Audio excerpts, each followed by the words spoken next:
So welcome to Creator Get Up to Talent Finds a Way, right? What I'm going to describe to you today is a not so clear line of how we produce things. And the reflection I want you guys to have in your heads is where do I fit? Where can I add value? What am I curious about? What do I want to learn more about? And yes, it's going to be not an incredibly professional presentation. And I will tell you why. Because I dislike professionals. I don't want to be a professional. I want to be a fucking amateur till the day I die. And if you feel like that's something that works with you, fine. If not, do it better than me. It's great. That's the whole point of this. Why do I say talent finds a way? Because I am going to describe how things have been done up until now. And that doesn't mean that that's a rule or that is something that you should abide by. It's actually something to be improved and hacked and worked upon by all of us together, right? And I really did not have time to finish even the second slide, now I realize. So that's how it is, right? But it's because our design language is stuck in Illustrator and I'm translating it to Keynote. It took time. Whatever. I don't owe you anything. Maybe MetaDreamer, a couple of things, but the rest of you, I don't give a shit what you think. No, I'm joking. I do give a shit what you think, and I would love help in the future to get this going better. So here are, this is a little bit of what the core team looks like at the moment, right? And what does make somebody core team? Honestly, nothing special. It's just the fact that we've been doing the things, and whoever does the things will be the doer of the things, and being the doer of the things makes you a doer of the things, which is kind of the core team, right? That's kind of what it is. We don't have any special powers. We also get all our compensation in robot, etc., with the exception of MetaDreamer and Drew, who have special problems. They don't have special powers. They have special problems, which is taking care of the LLC side of the company, paying taxes, taking care of all the fiat related pains, which I go to bed and wake up every day very grateful that somebody has the patience to deal with all the crap. So our little revolution can exist. And it's also something that we hope to get better at decentralizing in the future, but for obvious reasons, it's extremely sensitive. And that's not the part that we're looking to fix right now. We're trying to get better at putting more drops out, better drops out, ideally faster, but not too fast. It's fine. We're not racing anything. And in a more simpler, in a simpler ambition, it's just beautiful that as many people know, the more people know how this works, the more likely it is they will start leveraging collective intelligence and creating beautiful, unforeseen outcomes, which even this whole project is kind of this, right? Hamad, does anybody here that doesn't know so much and wants an intro?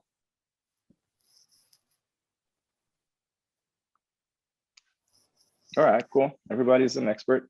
But I want to give Hamad, I want to give Hamad the voice a little moment. And unless you don't want the voice, but if you want to just make some, I can take the voice.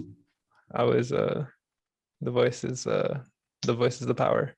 Yeah, I think the stage we're at right now, we're kind of at the point where we have more inbound interest and communities that want to do drops and initiatives that we want to take on that then we actually have bandwidth to actually execute on. So the whole idea is let's get more of the community involved, people open this up for people to start contributing. And the interesting thing about MetaFactory is we are kind of on the surface level look like just a merch platform, but a lot of the things that we're figuring out is the future of work, where people are contributing to this DAO, getting ownership of this, alignment with the long-term success,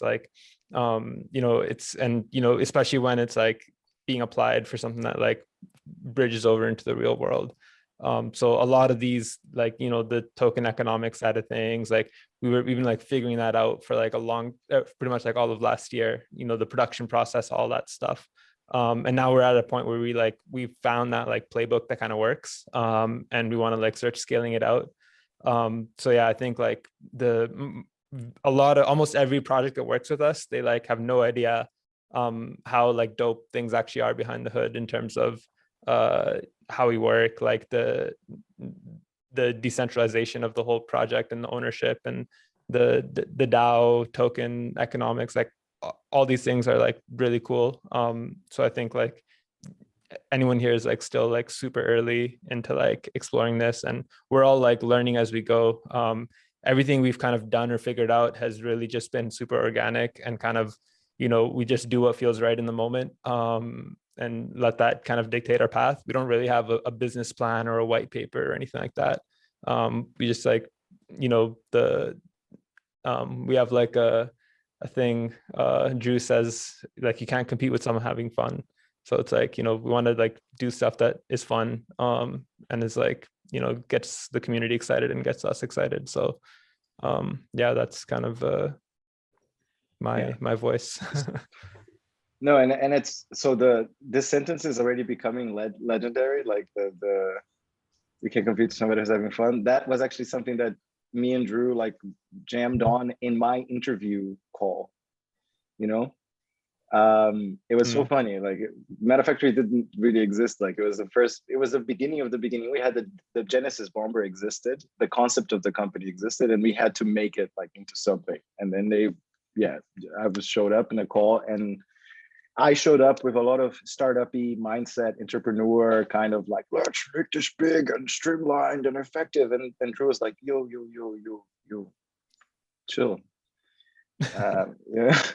And it was such a lesson, and I took it forever. And every contributor that has joined us so far, we had to have that conversation, like teaching you how to not exist in fifth gear all the time and kind of just roll with things. And so definitely feel like we're opening like our underwear drawer for you guys right now.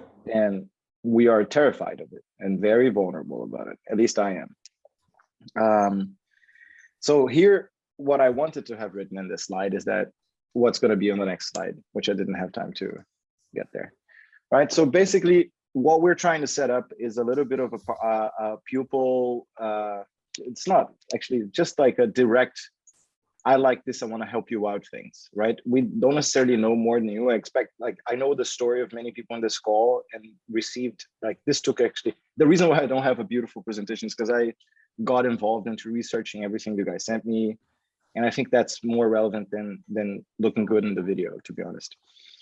So just to be practical, so far, I've been kind of writing the product descriptions and making the SESI newsletters and taking care of the text on the website, kind of. Let's call this story, right? Or at least, not that I created all the story, but my job is to be sort of a poetic antenna and listen to everybody that's around the project, listen to Hamad, listen to Drew, and kind of be the distillation process of that into copy or story strategy or something like this. Or that's what I called upon myself to do. I want to do more stuff, but the day is always ending before I do everything I want to do. And then we have Winston, which in Discord is Wheeze clearly. We see clearly. Yeah. We see clearly, yes. Which is exactly what he does. He is a lighthouse of foresight. And he's taking care of the garment related production process. So he's a guy who has a background in painting and the fashion industry. He understands a lot. He has a keen eye for good garment construction, things like this. He has connections with micro factories. He has strong opinions on how things should be produced and is passionate about sustainability and all of those things. And he has risen himself into the position of our garment expert and R&D future process development. Penguin, who's not here today as well, is kind of the master of applying the designs to the garments. He has been an incredible constant gardener. It's a lot of work. It means interfacing with a lot of people. I'm going to go into this in the other slides, right? So if you want to be a part, and this is actually the weak spot right now. There's two weak spots. One is the future thinking research of finding better, ever better garments and better production partners.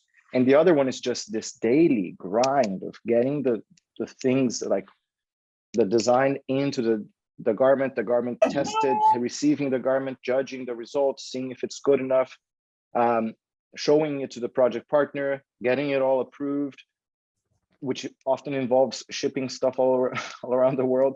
It takes a long time. It's a lot harder to make a drop for MetaFactory than it looks on the surface. And I just want you guys to have appreciation for this process.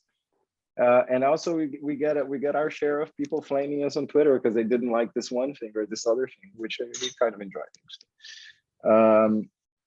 And then on that point real quick, I think a lot of people who are looking at our project and they're seeing like, they think we're doing all the designs, like it's like some centralized process and we're just like, they don't really realize that it's all community driven. And so, yeah, it's kind of funny because like, we're not gatekeepers, right? We're just facilitators. So yeah. Did you like being called a crypto Chad today on Twitter? Oh yeah, I don't mind. That stuff doesn't bother me. It's just more like, I wish you'd understand the project. Like, yeah. I'm getting there, Drew. I was writing the website and then somebody told me. No, I don't mean you. I mean program. like, yeah, like people commenting, right? They think we're just like all like, again, it's all centralized. We're all designers just like doing this. Yeah, no, but after I'm done to, so these are the things of the daily grind, right? So it's like me, Winston, and Tango. And then we have, let's say deeper, harder, not harder, but like deeper work with longer cycles that are being done by Flock, which is these two gentlemen. They have more people, but they are the ones who mostly interface with us, Sergio and Steve. But yeah, so they are kind of the geniuses behind the look and feel, the visual look and feel of the brand, which I find super appealing. And it's really cool, right? And so that's what they do. And so it's not the daily grind, but they're the ones who like build the website, who will create the specifications of the new pages once I write them and things like this. And then you have Hamad, Meta Dreamer, our currently pushing forward this very challenging vision of the curation game. I don't know if you guys have seen the prototype. I'd recommend you do. Have we posted this out somewhere yet? Not sure. Maybe in the internal channels, but not like publicly anywhere. Cool. Now I have the I can perms share it in the for YouTube. Yeah. Now I have the perms for YouTube. I can start organizing what we publish and when and how much. And then you have Drew, who I don't even know if he agrees with this, but I feel that most of the time he's the one who's anchoring company strategy, making sure nobody goes to jail. Chief dishwasher and janitor. Yeah. Like just making sure nobody goes to jail, things like regular Dave Chappelle. Yeah, like all the like Drew and I are basically like a catch-all for everything else. Like a lot of like the meeting with new projects, like especially like some of the bigger ones, reaching out to people, like shit posting on Twitter, just general like support, anything that anyone else doesn't do. Yes, customer support unfortunately is on us. A lot of customer support. A lot. Yeah. I don't know if I ever told you this, but I sometimes go to bed, like I watch the patience with which Drew often answers the same question to 100 different people. and I know he doesn't have a file with like FAQ standard. Like I know he's sitting and writing these people just because he's happy walking through his vineyard and he has patience and like light in his heart. And I go like, the world is good. Drew is not pissed off yet. I think it's important too, like, like strong customer support is what can build brand loyalty to like projects and everything. And so like, I take it really seriously.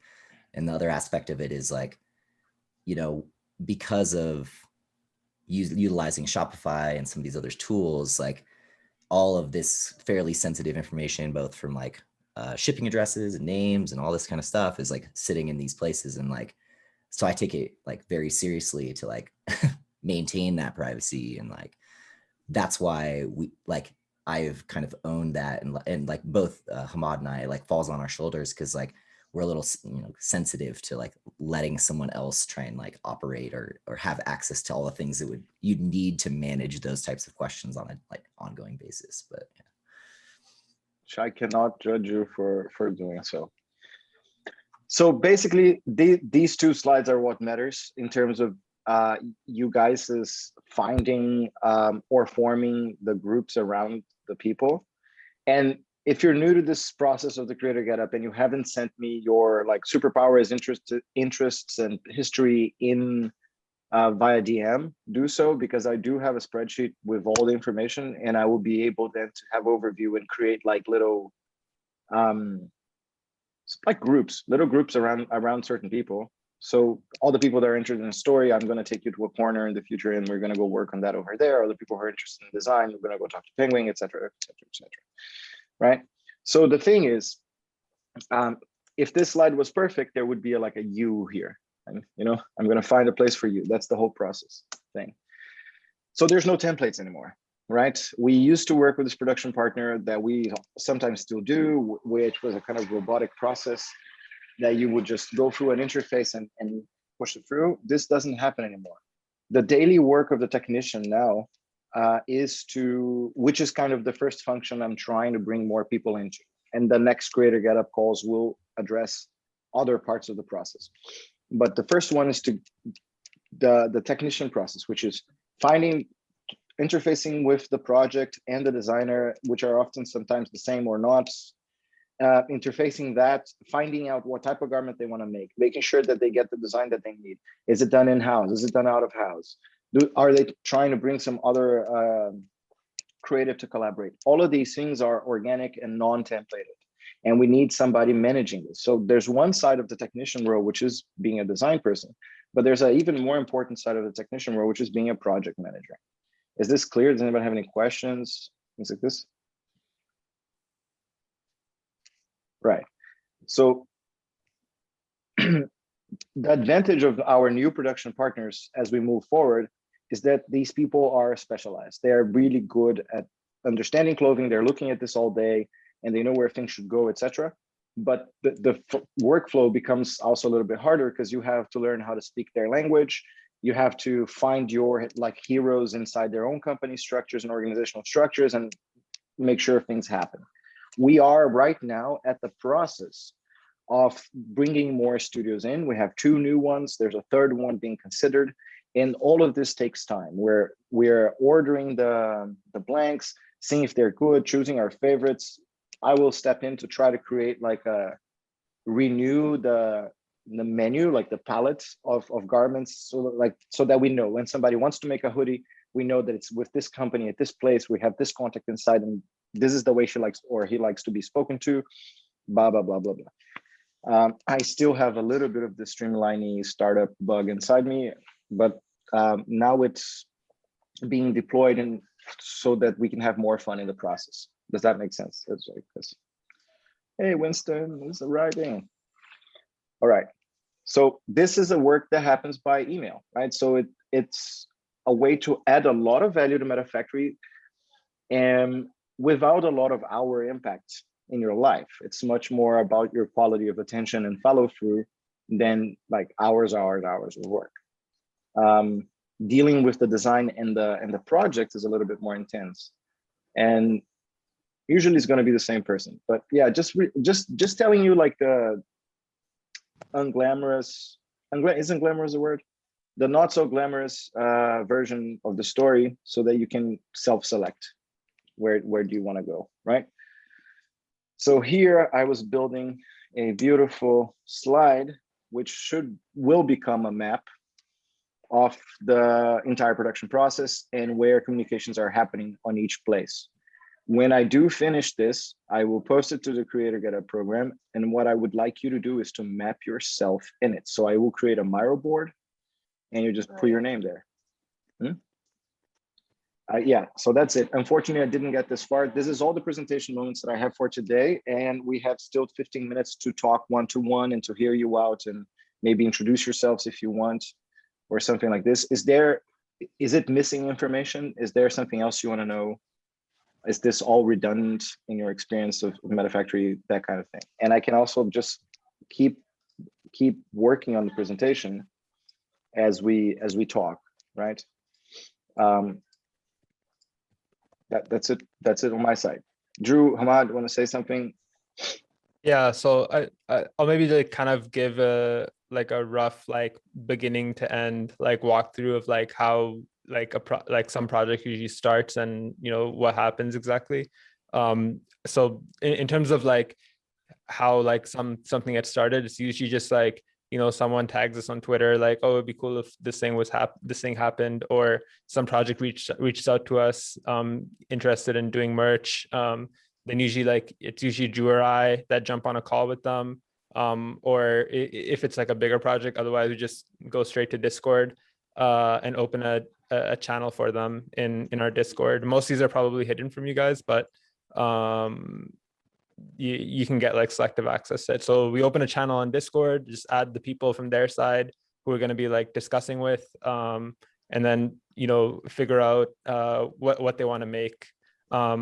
So in the past we had like a template, like a single like catalog of blanks to work with. Now we have like a few more options. So the initial part is just like getting them familiar with like how we work. So if you've seen like hub.metafactory.ai, Winston put that together. That kind of gives a general overview of like how the compensation works, like the general like process. So we make sure that we tell everyone that, and make sure we set these expectations right at the start, and then just get some information from someone what kind of thing they want to design, like if they already have a design, or they're like looking for us to like find an artist to help them design, like whatever all these like little details are. And then like once you have the assets, we can like bring in the designer, like work on some mock-ups essentially at that point. Once they kind of like figure out, yeah, we want to like go with this product. And so in terms of what product they choose, it's like there's all these like subtle details. Like if they want an all over print product, then we're kind of restricted to like a certain type of fabric that we have to use, or a certain production partner. So then within that constraint, you can then give them the options. If they don't need it all over print, then we can do it on cotton, and we can have a bunch more flexibility there. So there's all these kind of like small details that you'll like pick up on over time. And yeah, so once they kind of decide what the product is, we can generate mock-ups and make samples at that point. It also depends, like some of our production partners do samples. Other times it'll just be based on a photo proof, so it'll go straight into production instead of going through like the sample process first. And after that, we have some 3D designers that will generate the renders, so like the product photos you see in the store.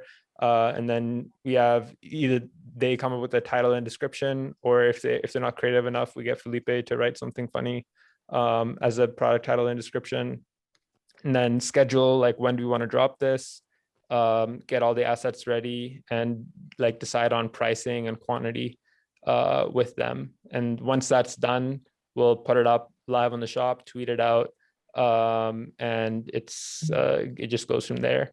In terms of like the like compensation for technicians specifically, you basically get 10% of the designer awards. So like concretely what that means is, let's say we're selling 100 of something for $100 each.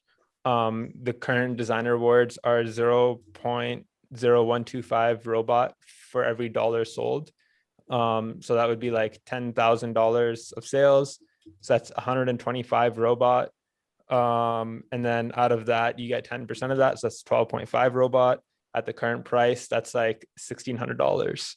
Yeah, to simplify calculations, way too much money. Yeah, the pay is pretty lucrative for like the work that it is, but it's like that's like the value that that's for MetaFactory. We never took any VC money or did a token sale or anything. We distribute the value to the people contributing and helping build it, to like give them sort of that incentive and like alignment in the long-term success of the project. So it's really not about the money as much as it is about creating these like the strong community and alignment. And with the robot tokens, you can, as you need to like cash out to pay your rent or whatever, you can sell your tokens into the balancer pool. you can also like convert your tokens and put them in the liquidity pool to earn fees. Like there's a whole, like, we can go, that's a separate rabbit hole or discussion. Felipe and Kiba made a video about it if you're interested. But yeah, the like compensation wise, everything goes through Robot. Yeah, For everyone. For everyone. Or mostly everyone, whatever, and over time it will be everyone, I guess, right? Yeah. Any questions, guys? Let's see. So on the studios, you said we're potentially adding some new ones as far as production partners. Is that something where, let's say we're trying to get somebody in to start working early stage on design for a drop and doing the infrastructure. When we're talking about working with the studio production partners, is that more done through like Winston as like a sole contact, or will we kind of have established a pipeline to where some individuals be working and be communicating with the studios and doing it on their own accord through email and kind of developing a relationship that way? Yeah, Winston is here. He can tell us how he wants to do it. Yeah, I think that the goal would be for technicians to have their own direct contact with the people at the studios, because the less middlemen, the better. Right. Yeah. I'd also say that like we're like right in that like phase where we're starting to like try out these different production partners. So like we haven't actually done like sold a drop yet. There's some like coming really soon. So there's going to be like this sort of period in which we're like trialing things out, seeing how it works, like just getting used to like working with these production studios. And once we kind of do that, we'll be in a better place to like systemize things and like figure out like, you know, what's the exact process for each of them. Like right now, in terms of like immediately, like if someone were to come today and be like, I want to do a drop, we'd still probably going through like the template route with our existing production partner. So with that, we have like this huge catalog of like templates, just as this like Illustrator files, where you can like lay out the graphics and we can print samples, and that's already pretty streamlined. But yeah, eventually we're gonna want to like streamline the other things as well. But we will be getting rid of those templates for the most part as you kind of shift into these new production partners. It's pretty clear consensus between everybody that the quality of True6 doesn't live up to what MetaFactory feels like to people, and that we need to get better. There are probably like 2 or 3 templates that are actually pretty good. And for all over printing, like that type of a design requirement, it's really hard to beat sublimation, which if you're going sublimation, you kind of have limitations in terms of fabrics and whatnot anyways. So it's really a question of trade-offs. Like if you're really hardcore on the fabric quality, then you're going to have to choose a print approach that will allow you to print on whatever fabric you're choosing. If you're really about the design, it needs to be all over, you want to do crazy stuff, then you're kind of limited on like your fabric options, unless you're going like full custom, which maybe we get there soon, but the reality is we have to work within like the constraints. So yeah, well, and no, a lot of the time too, it's a matter of like how big the project is. Like, you know, with Sushi, we still even did like the basic sublimation, but you know, that's a bigger project like Sushi coming along. Like that's something that we're gonna wanna, or like we're more willing to like invest the time and effort into like you know, working with the custom production and going outside the templates. But for some of these smaller drops where it's just like some artist drop, or like, you know, it's not some like huge community behind it, then we kind of want to like temper our expectations, or temper their expectations as well, and not sort of like promise them, oh yeah, we can do anything and everything. You know, you want to like keep it, you know, fairly simple and straightforward for some of these smaller drops, because if we sort of promise everything to everyone, then we won't have like the bandwidth to actually execute on it all. And you know, now, especially now too, with first of all, with the curation game, it's going to kind of change where instead of just taking everyone and, working with them, we're only going to be like executing on the top projects that already have a lot of people sort of interested in it. So in that sense, once we get to that point, likely that's probably like slated for like near the end of summer. At that point, we're probably, almost everything would be much more intentional. But in that phase before we get there, we're still kind of like playing this like juggling game of like upping our quality, but at the same time, like keeping things moving forward. Yeah. All right.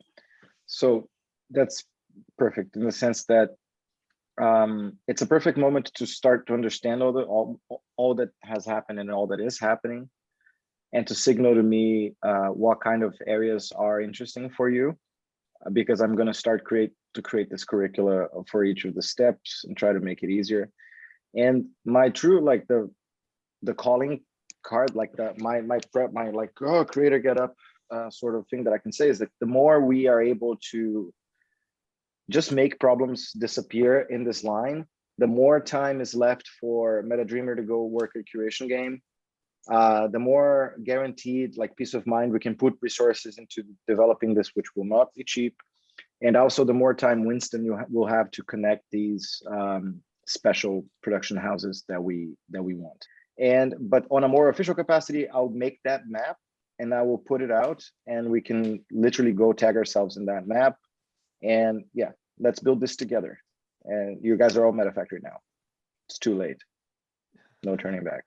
Is this a cult? A little bit. Of course. Dope. Swag cult. Swag. Swag. Hey, You can Crypto send it Chad, tell manually us a too. joke. Who's it? So- Crypto Chat? So two Chads walk into a bar. And he says, "Buy the long shit coins."